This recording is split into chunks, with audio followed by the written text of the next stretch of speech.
अस्सलाम वालेकुम व्यूवर्स। उम्मीद है आप सब लोग खैरियत से होंगे।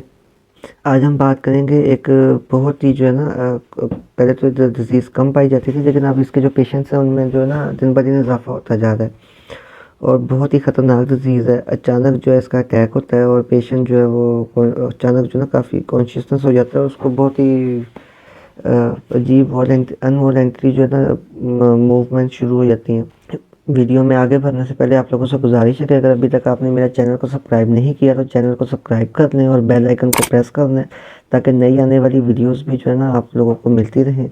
तो आज हम बात करेंगे एपिलेप्सी की, जिसको उर्दू में मर्गी कहा जाता है। एपिलेप्सी जो डिज़ीज़ है ना, ये brief disorder of cerebral function है। पेशेंट जब पहले तो अचानक जो है ना अनकॉन्शियस होता है, गिर पड़ता है और उसके बाद जो है ना सेरिब्रल न्यूरॉन्स जो है वो काफ़ी एक्सेसिवली और जो है अनवॉलेंटरीली डिस्चार्ज होना शुरू हो जाते हैं, जिससे जो हमारे ब्रेन का जो है ना एक नर्व सिस्टम है जो पूरी बॉडी को कंट्रोल कर रहा है वो डिस्टर्ब हो जाता है, जिससे पेशेंट जो है ना वो काफ़ी कहते स्ट्रेंज किस्म की जो है ना हरकतें शुरू कर देता है, जिसमें बहुत तेज़ी से सांस लेना शुरू कर देगा। बड़ी अजीबोगरीब आवाज़ें आ रही होंगी उसके सांस में, मुंह से झाग निकलना भी शुरू हो जाएगी और उसके जो मसल्स हैं मुख्तलिफ जो है ना वॉलेंट्री मसल्स, वो इनवॉलेंट्री मूवमेंट शुरू कर देते हैं, उसके कंट्रोल में नहीं रहते। तो बॉडी में ना मुख्तलिफ फिट्स वगैरह और क्रैम्प्स पड़ना शुरू हो जाते हैं। बज़ाहिर तो जो ना ये एपिलेप्सी का जो अटैक है ये अचानक होता है। कहा यही जाता है कि पेशेंट जो है अच्छा भला बैठा बैठा बातें कर रहा है, नॉर्मली जो है बैठे हुए ना स्टेबल पोजीशन में, अचानक ही वो गिर पड़ता है और इनवॉलेंट्री जो है ना मूवमेंट शुरू कर देगा, स्ट्रेंज हरकतें, उसके सांस जो है वो काफ़ी तेज़ तेज़ देना शुरू कर देगा। लेकिन अगर हम गौर करें, अगर तो एपिलेप्सी का पेशेंट है वो खुद भी अपनी जो है आदात पे या अपनी जो ज़ाहिरी अलामात हैं अगर उन पर फोकस करे, या फिर उसके जो घर के अफराद हैं या अजीज़ो कारब या जो दोस्त अहबाब जो साथ रहते हैं, ऑफिस कुलीग्स हैं, अगर वो उसकी जो क्लोज़ फ्रेंड वगैरह वो कोई उसकी मूवमेंट वगैरह को मॉनिटर करता है या उसका ख्याल रखता है, तो उसका पहले भी पता चलाया जा सकता है। क्योंकि कुछ अलामात हैं जो एपिलेप्सी के पेशेंट में ना अटैक से पहले ज़ाहिर होना शुरू हो जाती हैं, जिनमें जो पेशेंट है ना वो एक बेचैनी फील करता है, मुसलसल उसका सिर दर्द रहता है, एक डिप्रेशन वाली स्टेट में चला जाता है और स्ट्रेस फील कर रहा होता है जहन पे, और बॉडी में भी ना उसको थकावट और लेथार्जिक फीलिंग्स आ रही होती हैं। यहाँ तक कि जो पेशेंट की जो है ना एपिटाइट है वो भी डिस्टर्ब हो जाती है, और या तो वो जो है बहुत ही ज़्यादा जो है वो खाने को जो है मांगेगा बार बार, या फिर बिल्कुल खाना छोड़ के बैठ जाएगा। और उसके अलावा जो ना अक्सर जो बेख्वाबी की भी शिकायत रहती है। जब अटैक होने से ना 2 या 3 दिन पहले ये सिम्टम्स आना शुरू हो जाते हैं। तो अगर आप पेशेंट के जो है बिहेवियर या एटीट्यूड में ये जो है कहने के चेंजेस फील कर रहे हैं, तो आप जो पेशेंट को ना अंडर ऑब्जर्वेशन रख सकते हैं, उसकी मॉनिटरिंग कर सकते हैं, ताकि वो किसी भी सीवियर इंजरी या एक्सीडेंट से बच सके।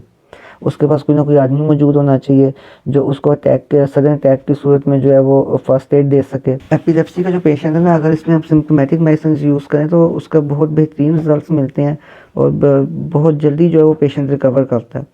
और नानथी क्रोकेटा जो है ना वो इसकी बहुत ही इफ़ेक्टिव मेडिसिन है और मोस्टली जो है ना तकरीबन तमाम कहने आप काइंड की जो है ना एपिलेप्सी उसमें इनिशियल स्टेजेस पे बहुत अच्छा असर करती है।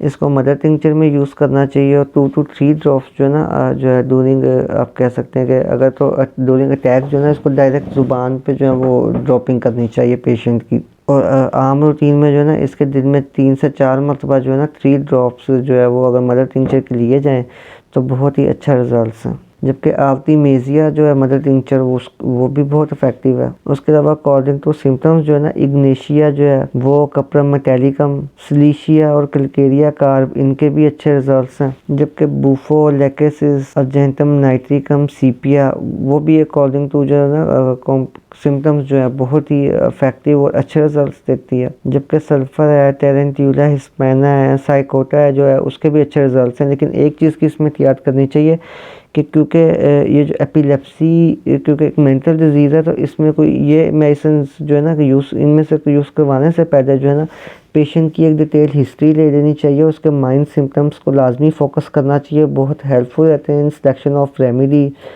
और जितना ही आपकी रेमेडी एक्यूट और सिमिलियस होगी उतने ही बेहतरीन रिजल्ट्स मिलेंगे।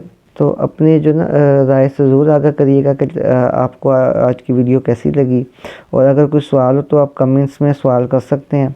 जबकि हमारे दिए गए व्हाट्सएप नंबर पर जो है ना मेडिसिन के लिए जो ऑनलाइन कंसल्टेशन भी अवेलेबल है।